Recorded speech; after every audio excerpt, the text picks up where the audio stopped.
O STF, no tema 1237, decidiu sobre a responsabilidade do Estado por morte ou ferimento decorrente de operação policial.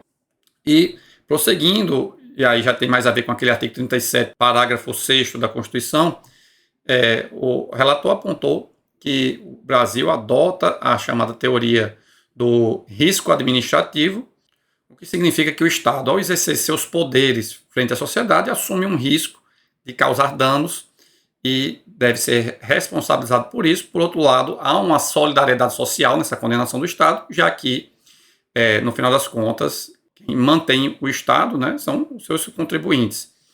E foi apontado, então, a existência de precedentes do STF sobre o tema, e no tema 592, que fala sobre a responsabilidade do Estado quanto a mortes de detentos, no 352, quanto à responsabilidade por ato praticado por preso, foragido, no 366, sobre responsabilidade pela omissão do dever de fiscalizar comércios de fogos de artifício em residência, e no tema 1055, sobre danos a profissionais de imprensa em situação de tumulto em manifestações. Mas, pela teoria do risco administrativo, então haveria, em caso de um dano decorrente de uma ação do poder público, uma responsabilidade objetiva, o que não afasta a necessidade de comprovação do chamado fato do serviço.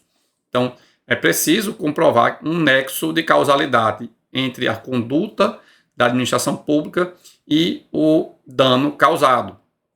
E, então, tem a questão de que, numa operação policial, há uma troca de tiros.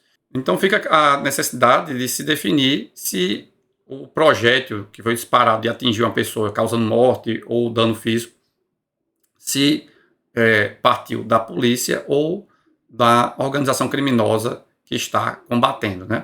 E, no caso, concluíram que o ônus da prova é do Estado, no caso, porque como ele gera um risco pela própria existência de uma operação policial em zona habitada, isso por si só já gera um risco à população. Isso significa que, se a perícia for inconclusiva, a responsabilidade será do Estado. Mas, por outro lado, a perícia, pelo que foi apontado, pelo um comentário, né, no debate do ministro Luiz Roberto Barroso, que ele disse que muitas vezes é possível determinar que o tiro não foi da polícia por exclusão, porque muitas vezes o crime organizado usa até armas mais poderosas do que a polícia e que, então, pelo tipo de arma utilizada, seria possível afastar a origem do tiro como sendo um tiro da polícia. Então, não é que tem que ser determinado exatamente a partir de qual arma partiu o tiro, mas por exclusão pelo tipo de arma utilizada ou pelo calibre.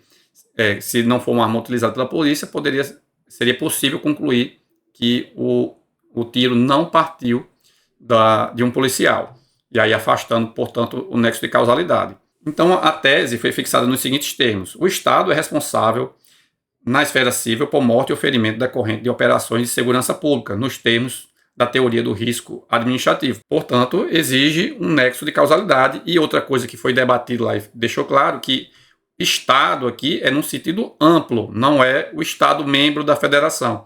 Então, por exemplo, no caso concreto, foi afastada a responsabilidade do Estado do Rio de Janeiro e houve a responsabilização tão somente da União. Então, quando fala aqui em Estado, pode ser a União, o Estado ou o município, ou seja, quem tinha um agente envolvido na operação. E no segundo item diz: é ônus probatório do ente federativo demonstrar eventuais excludentes de responsabilidade civil. A perícia inconclusiva sobre a origem de disparo fatal durante operações policiais e militares não é suficiente por si só para afastar a responsabilidade civil do Estado, por constituir elemento indiciário. Mas aí cabe aquela ressalva feita pelo ministro Luiz Roberto Barroso, no sentido de que a perícia, ao apontar um tipo de calibre de arma que não é utilizado pela polícia, poderia, em tese, afastar a responsabilidade do Estado. Então ficamos por aqui.